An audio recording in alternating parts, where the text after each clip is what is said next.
करेंगे इस बीच आरईसी के नतीजों पर, जहां पर आपको याद होगा दूसरी तिमाही के नतीजे ब्याज से आय में करीब 21% का इजाफा देखने को मिला। मार्जिन्स बढ़े हैं इस पर्टिकुलर क्वार्टर में और मुनाफा भी 6% बढ़ा है। 8 तिमाहियों की ऊंचाई पर याद रखिएगा कंपनी ने अपने मार्जिन्स डिलीवर किए। एसेट क्वालिटी में भी सुधार था। कंपनी के डायरेक्टर फाइनेंस हर्ष बवेजा हमारे साथ है। हर्ष जी, स्वागत है आपका एंड धनतेरस और दिवाली की ढेरों शुभकामनाएं आपको। एक अच्छा क्वार्टर रहा। पहले तो ये मार्जिन्स में जो ग्रोथ देखने को मिली है, जहां पर दूसरे बैंक भी कोशिश कर रहे थे, हालांकि कुछ केसेस में कईयों के मार्जिन्स डिप हुए हैं। ये क्या आप मार्जिन ट्रैजेक्टरी और मजबूत रख पाएंगे फॉर H2 ऑल्सो? क्या आउटलुक होगा? हर्षदा, सबसे पहले आपको और आपके दर्शकों को आरईसी और मेरी तरफ से धनतेरस दिवाली की बहुत बहुत शुभकामनाएं।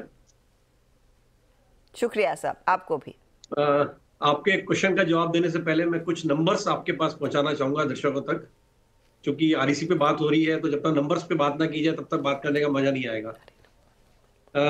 हमारे H1 क्वार्टर्स में में सैंक्शन जो है इस बार 1,89,000 करोड़ की रही है और डिसबर्समेंट लगभग 91,000 करोड़ की रही है, जो कि H1 टू H1 करीबन 20% ग्रोथ दिखा रहा है। इसी प्रकार लोन असेट जो है वो 5,46,000 करोड़ की है, जिसमें 15% की ग्रोथ है। रिन्यूएबल एनर्जी सैंक्शन में 93% की ग्रोथ है और लोन असेट्स में 15% की ग्रोथ है। नेटवर्थ में 15% की ग्रोथ है। इंटरेस्ट ऑन इनकम में लगभग 19% की ग्रोथ है और नेट इंटरेस्ट इनकम में 25% की ग्रोथ है, जबकि पैट में 11% की ग्रोथ है। आपने मुझसे सवाल पूछा जो नेट इंटरेस्ट मार्जिन है, स्प्रेड है, हम इस पे मैनेज कर पाएंगे नहीं कर पाएंगे। मैं आपको बताना चाहता हूं कि हम पिछले 2 साल में मार्केट में अगर आप देखेंगे ओवरनाइट टोना, so far, US bond and RBI की भी टी बिल्स वगैरह के रेट्स अपसाइड ट्रेंड रहा है इनका। इसके बावजूद भी हम लोग जो है अपना यील्ड मेंटेन करने में और कॉस्ट ऑफ बोरिंग मेंटेन करने में सफल रहे हैं और मुझे पूरी उम्मीद है कि जो निम है मेरा वो करीबन 3.50 से लेकर 3.75 के बीच में मेंटेन रहेगा। उसी प्रकार स्प्रेड जो है मेरा वो 2.75 से लेकर 3% के बीच में मेंटेन रहेगा। हम लोग जब बोरिंग करते हैं तो उसमें परफेक्ट बोरिंग मिक्स लेते हैं, जिसमें एक्सटर्नल कमर्शियल बोरिंग का भी अपने आप में एक शेयर होता है और उसकी हेजिंग प्रैक्टिसेस जो होती हैं, हम इफेक्टिव हेजिंग प्रैक्टिस डाल के कॉस्ट ऑफ बोरिंग को कम करते हैं। अभी हमारा जो ऑटोमेटिक रूट पे $750 मिलियन की ईसीबी फंडिंग के लिए परमिशन थी, वो हमने पूरी एग्जॉस्ट कर दी है। अभी रिसेंटली हमारे को आरबीआई से $2 बिलियन की फर्दर परमिशन मिल गई ईसीबी रेस करने के लिए।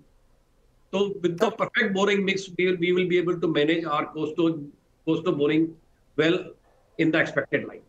ओके, तो कॉस्ट ऑफ बोरोइंग आप मैनेज करेंगे। मार्जिन की रेंज 3.5 to 3.75% पर है, यानी कि जो आपने इस पर्टिकुलर क्वार्टर में डिलीवर किया उसको और बेहतर करने की पूरी गुंजाइश है। मैं एक चीज़ आपसे पूछना चाहूँगी सर कि कुछ प्रोजेक्ट्स में रिकवरी थोड़ी सी धीमी चल रही थी। अब क्या एक अपडेट दे पाएंगे कि सेकंड क्वार्टर में कितना इजाफा आता हुआ दिखाई दिया है? स्पेशली ये महानंदी प्रोजेक्ट जो आपने फाइनेंस किया था उसको लेकर क्या अपडेट है, वो कितना क्या आप शेयर कर पाएंगे? आप देखेंगे हमारा जो ग्रॉस एनपीए वो लगभग 2.5% के आसपास है, जबकि नेट एनपीए जो है वो 0.88% के आसपास है, जो कि इंडस्ट्री से बहुत बेहतर है। और जो हमारी इस टाइम करीबन 16 एसेट्स अंडर रेजोल्यूशन चल रही हैं, हमारा मानना ये है कि वो FY 2025 के अंदर पूरी तरह से रिजोल्व हो जाएंगी। और इसमें से पर्टिकुलरली आपने मुझसे केएस के महानदी का पूछा है जी, एडवांस स्टेज ऑफ रिजोल्यूशन है और उसमें हमारे को बहुत ही एनकरेजिंग रिजल्ट्स मिल रहे हैं, जिसमें मुझे पूरा उम्मीद है कि हमारा ईसीएल पूरा रिवर्सल हो जाएगा इसमें हमारा। और मैं ये एक्सपेक्ट करके चल रहा हूँ हिरनमही, केएस के महानदी और सिनर प्रोजेक्ट जो है, इनमें से करीबन 1500 से 2000 करोड़ का रिवर्सल हमारे को देखने को मिलेगा आने वाले 6 महीने।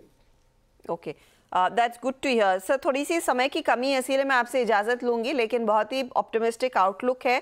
आप कह रहे हैं रिकवरी में बेहतरी, मार्जिन्स इंप्रूव होते हुए और cost of borrowings of course आपके फेवर में ही है और यही ड्राइव करेगा स्टॉक को गोइंग फॉरवर्ड। शुक्रिया हमारे लिए समय निकालने के लिए।